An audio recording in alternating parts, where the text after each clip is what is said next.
Hello friends. आज बात करते हैं अपने बारे में। मुझसे काफी लोगों ने कमेंट में ये बात पूछी है कि मैम आप इस लाइन में कैसे आए, मतलब आपने कैसे काम करना शुरू किया, किन लोगों से आपका कांटेक्ट हुआ।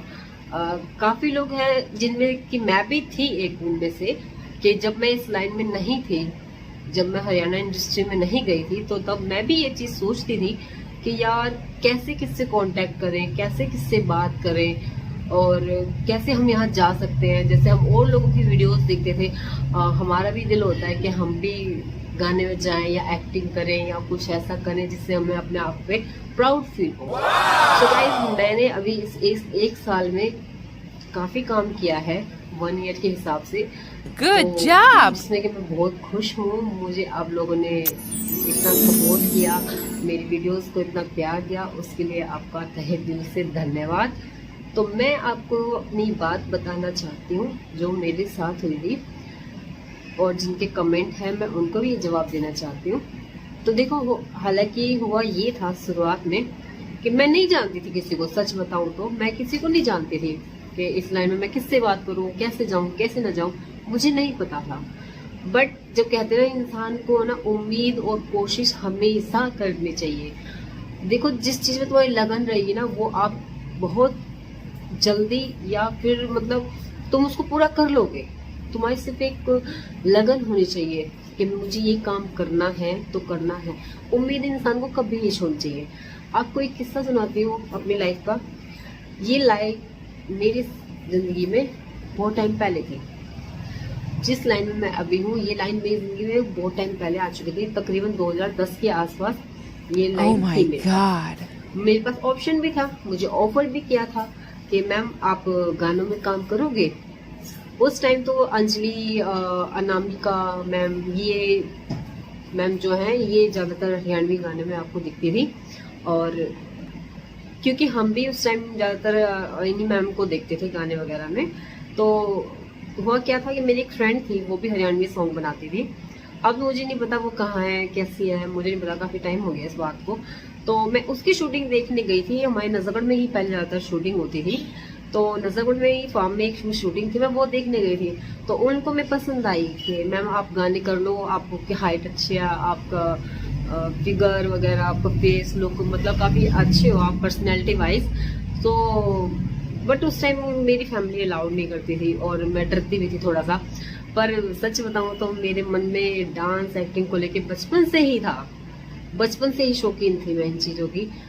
तो उस टाइम क्या, मैंने फैमिली को सोच के मैंने पैर पीछे हटा लिए, मतलब मैं पीछे हो गई कि नहीं यार नहीं, मतलब मुझे बोल दिया गया था कि आप कैमरे के सामने नहीं आओगे, आप शूटिंग देखने जा रहे हो, शूटिंग देखना बट कैमरे के सामने नहीं आना।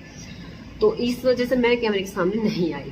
बट क्या हुआ कि उन लोगों ने काफी फोर्स किया मुझे, तो तब मैं फिर एक गाने में मैं आई थी। वो गाना कौन था, क्या था, मुझे बिल्कुल याद नहीं, उसके वर्ड तक मुझे याद नहीं उस गाने के। तो मैं एक गाने में मैं आई, तो उसके बाद मैंने आपको बताया कि मैंने पीछे उठ चुकी थी। तो वो गाना आया, उसके बाद मैंने एक बार देखा भी था अपने फ्रेंड के घर पे। उन्होंने उस टाइम तो सीडी कैसेट जी चलती थी ना, तो कैसेटों में उसने मुझे दिखाया था, तो मैंने देखा था। तो मैं बहुत खुश हुई, अरे मतलब मैं टीवी में इस टाइम की मुझे बहुत खुशी हुई थी। तो चलो वो मेरा किस्सा खत्म, क्योंकि अलाउड नहीं था कि कैमरे के आगे नहीं आना है। तो सडनली क्या हुआ कि लव मैरिज हमारी शादी, मतलब लव मैरिज हुई थी हमारी। तो लव मैरिज में शादी थोड़ी, लव जो होता है उसमें जल्दी शादी हो जाती है मतलब।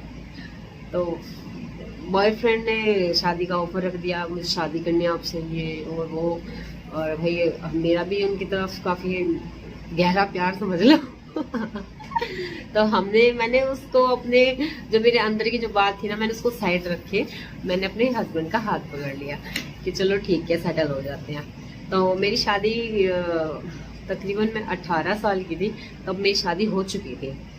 तो शादी हो गई, फिर उसके बाद कहते ना, बंदे का दिल में जो एक चीज होती है वो आप उसको कभी नहीं निकाल सकते। मतलब मैंने बेशक किसी के कहने पे, फैमिली कहने पे, उनके कहने पे बेशक मैं कैमरे से बैकअप हो गया, मतलब पीछे हो गई, मैंने छोड़ दिया उसको। पर एक वो जुनून था ना, जो वो मेरे दिल में था वो कभी भी नहीं निकला। मैंने इस चीज़ की कभी कोई शिकायत नहीं करी कि मुझे किसी ने रोका कि ये मत करो कि वो मत करो, मैंने कभी शिकायत नहीं करी, मैंने उसको छोड़ दिया। पर अंदर अंदर वो चीज़ थी मेरे अंदर कि काश मैंने वो नहीं छोड़ा होता, काश मैं अगर अभी भी इस लाइन में रहती तो जहाँ पे आज अंजलि है, अनामिका है और सपना है, ऐसी ऐसी बड़ी बड़ी कई अभिनेत्री जो हैं हरियाणा की हैं, तो क्या पता उस टाइम मैं भी उस लेवल पे पहुंच जाती। वो थिंकिंग मेरे माइंड में चलती रहती थी। तो अभी क्या हुआ, फिर मैं अभी तकरीबन 1-1.5 साल से, 1 साल तो मुझे काम करती हुआ हो गया इस लाइन में, और उससे पहले 1 साल मैंने कंटिन्यू टिकटॉक, लाइकी वगैरह इन पर वीडियोस बनानी शुरू की थी। तो कहते हैं कीड़ा होता है एक दिमाग में, कीड़ा, वो कीड़ा ही था। तो गाने में नहीं आ पाई, कोई बात नहीं, मैं अपना दिल खुश करती थी वीडियो बना के, और अपने आप को बहुत खुशी मिलती थी इस चीज़ को कि हाँ भी मुझे एक्टिंग आती है, या फिर कमेंट्स आते थे कि मैम आप बड़ी स्मार्ट लगते हो, मैम आपकी एक्टिंग अच्छी है, मैम आपका डांस अच्छा है। मतलब उसको ही देख के ना अंदर से ना बहुत खुशी होती थी कि चलो भाई लोग हमारी तारीफ कर रहे हैं। तो सर क्या हुआ कि उस टाइम फिर मेरे हस्बैंड ने भी मुझसे कहा कि शायद यार गलती हो गई कि आपने वो छोड़ दिया, अगर नहीं छोड़ते तो आज क्या पता आपका भी लेवल थोड़ा ऊपर हो जाता और आज आपकी पहचान होती है इस हिसाब से। तो मैंने कहा चलो सबका अपना अपना नसीब होता है, कब किसका नसीब चले कुछ नहीं पता, ठीक है। वो हमने छोड़ दिया। उसके बाद अब मैं मेन बात करती हूँ, मैंने कैसे कांटेक्ट किया, मैं गाने में कैसे गई, मैं मेन बात करते हैं वहाँ। तो हुआ ये कि मैंने जब जो मेरे दिमाग का जो कीड़ा था ना घूमता रहता था, आज कोई वायरल हो रहा है, आज कोई वायरल हो रहा है, आज उस लड़की का गाना आया, आज उसका गाना आया, तो ये दिमाग में मेरा कीड़ा चलता रहता था। या जब वो लड़कियां कर सकती है तो मैं क्यों नहीं कर सकती, मुझ में क्या कमी है जो मैं नहीं कर सकती। मेरी हाइट ठीक है, मेरी मतलब मैं लुक वाइज भी ओके हूँ। लुक वाइज भी मैं अच्छी हूँ, तो मैं क्यों नहीं कर सकती, मुझे कोशिश करनी चाहिए। तो मैंने बस एक वही गांठ बांध ली थी, सच बताऊं तो अपने मन में, कि फैमिली से बाद में पूछूंगी, पहले मैं कोशिश करती हूँ। तो मैंने यही किया था कि मैंने कोशिश करनी शुरू कर दी। मैंने कोशिश की, पहले मैंने यूट्यूब चैनल पे गाने देखे, काफी लोगों के गाने देखती थी मैं, यूट्यूब चैनल पे गाने देखे, उनके बायो में नंबर चेक किए, किसका नंबर है, किससे कॉल करके बात करती हूँ। एक दो ने जैसे टिकटॉक वगैरह पे जब मैं वीडियोस बनाती थी तब वो ऑफर आए थे मेरे पास कि मैम आप गाने में काम कर लोगे।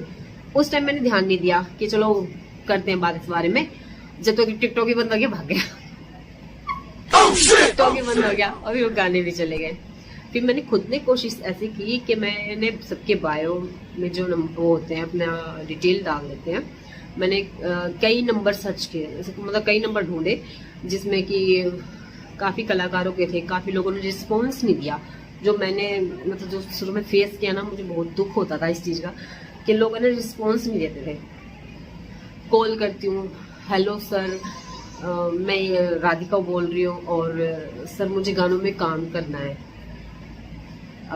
अंदर से हिचकिचाहट होती थी कि पता नहीं बंदा क्या जवाब देगा क्या नहीं देगा, पर मैंने हिम्मत करके मैंने बहुत करा, काफी नंबर ढूंढे, काफी अपने कॉल भी की। फिर एक एसएसबी फिल्म्स करके थे जिससे मेरा सबसे पहले कांटेक्ट हुआ था। एसएसबी फिल्म्स करके जिनका चैनल था, उससे मैंने बात करी उनसे, तो उन्होंने मुझे बोला कि ठीक है आप अपनी फोटोज वगैरह भेजो और अपने डांस भेजो और क्या नाम है अपने बारे में जो भी आपका प्रोफाइल है वो पूरी मेरे पास भेजो। तो मैं ठीक है भाई, और मैंने उसके बाद फोटो वोटोज भेज दी। ठीक है, उनका गाना था कोई रेणुका पवार की आवाज में, तो रेणुका पवार की आवाज में कोई गाना था जिसके ऊपर कुछ मैटर हो गया था उन लोगों का, वो गाना शूट नहीं हो पाया। मेरा सबसे पहला गाना रेणुका पवार की आवाज में ही आने वाला था हरियाणा में, जो मैं सबसे पहले एक्ट करने वाली थी रेणुका पवार की आवाज में ही वो गाना आता, 6 की 6 करके कुछ गाना था वो। तो उस गाने के वेट में मैं बैठी रही काफी दिनों तक, क्या भाई आज कराएंगे कल कराएंगे। उन्होंने मुझे फाइनल कर दिया कि हाँ आप अच्छी हो, आपकी एक्टिंग भी अच्छी है और हम आपको ले लेंगे, कोई प्रॉब्लम नहीं है। तो क्या हुआ कि भाई इंस्टाग्राम पे जैसे कि उन्होंने कहा आप रील डालो हमारे इस गाने पे ना, इंस्टाग्राम आईडी है आपकी, और आईडी भी एकदम नहीं थी, कुछ खास फॉलोअर्स नहीं थे, बस 1000-1500 फॉलोअर्स थे। वो बंदे बोलते हैं भाई कि भाई मैडम आपको अपनी आईडी गेन करनी पड़ेगी। मैं कहा जी मैंने इंस्टाग्राम तो खैर काफी दिन से छोड़ दिया था, टिकटॉक वगैरह चलाती हूँ, उसमें ठीक ठाक फॉलोअर्स थे तो मैं छोड़ दिया था। बस मैंने एक उम्मीद के कारण आप लोगों से कांटेक्ट किया, शायद आप लोग मुझे पसंद कर लो या काम दो, उस हिसाब से मैंने आपसे बात करी थी। इंस्टाग्राम पे तो मेरे फॉलोअर्स है नहीं, तो उन्होंने कहा चलो कोई बात नहीं आप रील डालो। मैंने रील डाली अपनी इंस्टाग्राम पे 6 की 6 करके 2-3 रील डाली मैंने उस पर। तो क्या हुआ कि जिन्होंने ये गाना लिखा था ना, जिन्होंने ये गाना लिखा था, SK जिंदवाल करके उनका नाम है, SK जिंदवाल करके नाम है उनका, राइटर है वो, काफ़ी अच्छे बहुत प्यारे प्यारे सॉन्ग लिखते हैं, काफ़ी हिट सॉन्ग वो दे चुके हैं अभी तक हरियाणा में। तो SK जिंदवाल जी का ये गाना था, तो उन्होंने मेरी स्टोरी पे लगाई वीडियो, उन्होंने स्टोरी पे लगाई। तो फिर उन्होंने स्टोरी पे लगाई, मैंने देखा, फिर मुझे पता चला कि वो राइटर हैं। मैंने किसी के मुंह से सुना कि उन्होंने ये गाना लिखा हुआ है 6 की 6। तो 1-2 मैसेज उनसे बात हुई, उन्होंने जैसे कहा आपने रील्स अच्छी बनाई है, ये है वो है। तो 1-2 बार बात हुई कि हाय हेलो सर कैसे हो। मैंने उनसे पूछ लिया कि तो क्या सर के मतलब मैं गाने में नहीं आ सकती क्या सर, क्या मैं इतनी बुरी हूँ? तो मैंने ऐसा कुछ करके उसमें कमेंट कर दिया उनको कि सर क्या आप मुझे नहीं ले सकते गाने में? तो उन्होंने कहा क्यों नहीं है, बेशक आप आ सकते हो गाने में। तो मगर सर मेरे को अभी तक एक भी गाने में नहीं आई हूँ, मुझे अभी तक कहीं मौका नहीं मिला है। तो उन्होंने मेरी हेल्प की। तो मतलब पहला गाना दिलाने में सबसे बड़ा हाथ एक उन्हीं का था, और जिन्होंने मुझे दिया उनका भी, उनको तो खैर मैं कभी नहीं भूल सकती। तो उन्होंने फिर अपने दोस्त का नंबर दिया, सतीश तिवारी करके नाम है उनका, कि ये मेरा दोस्त है, आप इससे बात करो, ये आपको दे सकता है काम। तो वहां से मेरा सिलसिला शुरू हुआ था। SK जिंदवाल, सतीश तिवारी, ये मेरे पहले गाने के जो विजेता मतलब समझ लो, जो मुझे आगे धक्का मार के भेज दिया इन्होंने। क्योंकि मैं तो धीरे धीरे चल रही थी, पर इन्होंने एकदम से भाग गए यहाँ से। धक्के का मतलब वो वाला धक्का नहीं, मतलब चढ़ाने वाला धक्का, मतलब बंदे को थोड़ा सा सीढ़ी इधर सीढ़ी, सीढ़ी इधर सीढ़ी, वो वाला धक्का, ठीक है। क्योंकि हम धीरे धीरे चलते हैं तो हम नहीं पहुंच पाते, जब तक उसको धक्का नहीं मारोगे तो कैसे आगे होएगा, समझ सकते हो ना इस बात को। तो वही उन्होंने फिर मेरी हेल्प की। उन्होंने पहला गाना मेरा था चांद पे पलौट। चांद पे पलौट काफी अच्छा मेरा गाना था, जो कि TR म्यूजिक से था। TR म्यूजिक काफी अच्छी कंपनी थी, मुझे पहला गाना TR म्यूजिक से मिला, सो मेरे लिए काफी अच्छा था, गाना बहुत प्यारा था और चला भी ठीक ठाक। फिर वहां से मेरा सिलसिला शुरू हुआ, एक से बातचीत होती गई।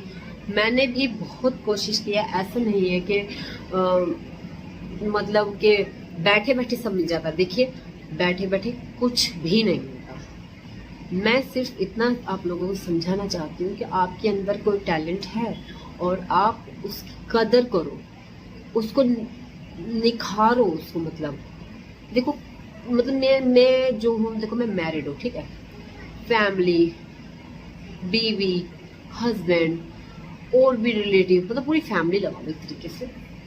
बहुत मुश्किल होता है मैरिड लेडी को बाहर निकल के हरियाणा इंडस्ट्री में काम करा है मैंने जाके, बहुत कुछ फेस मैंने किया है। Good job. बट मैं इस चीज का शुक्रगुजार हूँ कि मेरे हस्बैंड ने मेरा साथ दिया, जिस वजह से आज मैं यहाँ से यहाँ हूँ। भले ही मैं ज्यादा ऊपर नहीं हूँ, मुझे बहुत लोग नहीं जानते, पर फिर भी मैं काफी गाने कर चुकी हूँ। कुछ लोग तो मुझे जानते ही है, ऐसा नहीं कि कुछ भी नहीं जानते, कुछ लोग हैं जो मुझे जानते हैं। उन कुछ लोगों से ही मुझे बहुत खुशी मिलती है कि मेरी छोटी सी पहचान है। राधिका मोहर नाम से अभी मुझे हरियाणा में कुछ बंदे जानते तो है कि कौन है राधिका मोहर। तो बस मैं यही कहना चाहती हूँ कि आप अपने सपनों को उड़ान दो, उनको दबोच के मत रखो। जब तुम उनको उड़ान दोगे जब तुम उड़ेंगे। फैमिली, आसपास के पड़ोसी वड़ोसी आपको रोकने टोकने वाले बहुत बनते हैं, पर अपने सपने के साथ कभी भी समझौता मत करना। मैंने गलती की क्योंकि उस टाइम मैंने समझौता कर लिया था, छोड़ दिया था कि चलो कोई बात नहीं, पर वो मेरे दिल में हमेशा रहता था कि मैंने क्यों छोड़ा। तो वक्त बहुत कीमती है, वक्त को अपने हाथ से मत जाने दो। मेरी बात अगर आप समझी हो तो अपने सपनों की कदर करो। सबसे बात मैन ये है कि आप गांठ मार लो, उसको ठानो कि मुझे ये काम करना है। हमेशा पॉजिटिव रहो, नेगेटिव कभी मत रहो। देखो नेगेटिविटी जो होती है ना, बंदे को कमजोर करती है। मेरे साथ भी बहुत होता है। अभी कई बार क्या होता था कि मतलब एक शूट आ गया, 2 शूट आ गया, 15 दिन का गैप हो गया, महीने का गैप हो गया, हम उसी बीच में ना डिप्रेशन समझ लो या फिर टेंशन लेते रहते हैं, यार शूट क्यों नहीं आ रहा, यार शूट क्यों नहीं आ रहा, ऐसे में कैसे आगे बढ़ पाऊंगा, ऐसे में कैसे आगे बढ़ पाऊंगी। तो इस चीज की टेंशन मत लो, सब्र करो, सब्र का फल मीठा होता है। तो मैं आप लोगों को यही समझाना चाहती हूँ कि अपने लाइफ में जो भी करो सच्चे दिल से करो, सच्चे मन से करो। शॉर्टकट कभी मत अपनाओ, शॉर्टकट कभी भी मत अपनाओ। काफी बार देखा गया है, हरियाणा इंडस्ट्री लगा लो, बॉलीवुड इंडस्ट्री लगा लो, या कोई भी बड़ा लेवल जहाँ आप अपने आप को प्रेजेंट करते हो कि मैं ये कर सकता हूँ, वो कर सकता हूँ, कई बंदे ऐसे आ जाते हैं जो कि तुम लोगों को तुम्हारा टैलेंट नहीं देखते हो, वो तुम्हारा फायदा उठाने की सोचते हैं। कि मतलब किसी भी तरह का फायदा उठा लो, जरूरी नहीं होता कि हर तरीके का गलत ही होता है, मतलब किसी भी तरीके का, कि जैसे कि कोई अपने साथ ही रख लेता बंदे को कि आप मेरे साथ काम करो और हम मिलके काम करेंगे। वो बंदा चाहता है सर मैं ये काम करना चाहता हूँ मैं, या फिर ये मेरी प्रेजेंटेशन है, जो भी है चीज, और उसे अगले 2 बंदे आ जाते हैं, वो कहते हैं आप हमारे साथ जुड़ जाओ। तो उससे क्या होता है कि वो तुम्हारी मेहनत का श्रेय खुद भी ले लेते हैं। मेरी बात समझने की कोशिश करना, मैं क्या कहना चाह रही हूँ आपसे। तो ऐसे बंदों से दूर ही रहो, ठीक है। तुमने मेहनत की है ना, तो उसका पूरा श्रेय तुम्हें ही मिलना चाहिए, ठीक है।